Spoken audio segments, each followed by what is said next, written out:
In this video, I want to talk about strippers, not that kind, you naughty boy. Hi folks, welcome back to the channel. So when I moved house recently, I dug out my old box of Hero Quest, which I got when I was a kid. And inside that box, along with a couple of expansions and some extra miniatures, were my first ever painted miniatures. And yeah, the results, while not too bad for a young lad, God only knows what kind of paint I'd used, and they were just kind of glooped on. They were very shiny, and I thought, probably not very retrievable. However, I decided to give it a go, because I think at some point I'm probably going to go back to those miniatures and give them a coat of paint by today's standards, rather than my 1980s standards, shall we say. So here's just a quick video to show you how I stripped the miniatures. So what I used was this stuff. And this is clean spirits. It's not white spirits, because white spirits will melt plastics. So you definitely don't want to use white spirits. But clean spirits is basically sort of like a turpentine substitute, and it doesn't melt plastics, but it's designed to take off paint, both oil-based paint and water-based paint, of which acrylic paint is obviously water-based, and I think the miniatures for this that I've used for Hero Quest back in the day were probably oil-based. What I did was I dumped this model in a little bit of clean spirits, and I've left it for a few days. So let's go and look at the results now. Here you can see the kind of paint that was on this.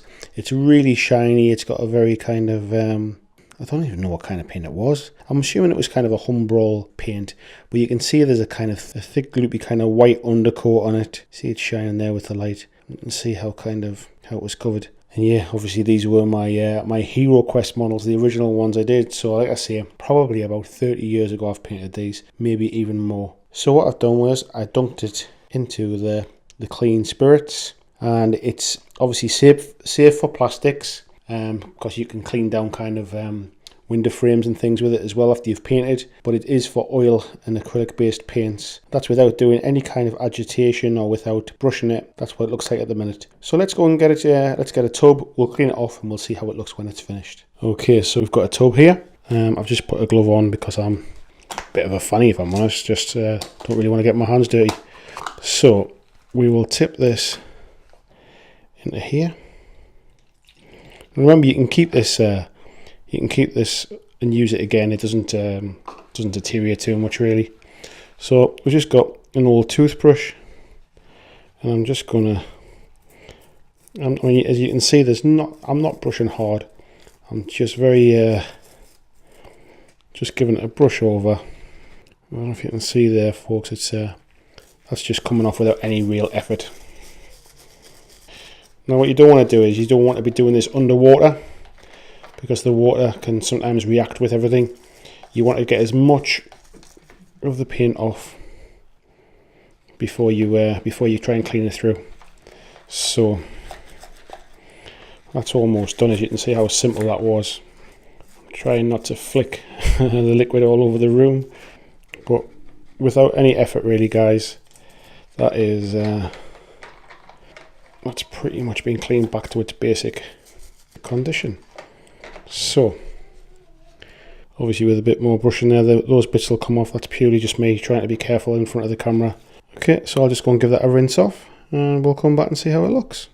And here's a before and after comparison. So as you can see, on the one on the left was painted exactly the same way, covered in God knows what that paint was, but certainly the 10-year-old me really did enjoy painting it. And the one on the right is the one I've just stripped back now using the clean spirits. So you can see with very little effort, it strips off the paint really well. And I've definitely used this for other paints as well, so it's not just this particular type of paint. I just thought because it had been on there so long, and God knows what the paint was, we'll give it a try. But I'm really pleased with how it turned out, and I'm sure with a quick prime, the other one it'll look great. So there you have it, folks. Looks like it's worked all right. They'll clean up pretty well. I think with a bit of a stronger bristled toothbrush, or maybe even a nail brush, that would certainly have cleaned out those last couple of little bits. But I'll be able to pick them out with the end of a scalpel or something like that. So yeah, I think I'll get a big bath of that stuff, and I'll just dunk everything in and maybe come back in a week's time and clean them all up. And one I especially can't wait to clean up is this fellow. I think anybody who's ever been interested in Hero Quest will remember who this guy is. And I can't wait to give him a good paint job, especially with my airbrush, which I used for the first time last night, and I don't know how I live without it, to be honest. The results are fantastic. Obviously the first time I've done it, I'm sure I can improve with time and practice, but for the first night I am really impressed. And here's a little snippet. I'm using them to paint the Necrons. So hopefully this week I'll give you a little sneak peek of how far I'm getting on with them. But that's everything for today. Thanks for watching, and I'll see you in tomorrow's video.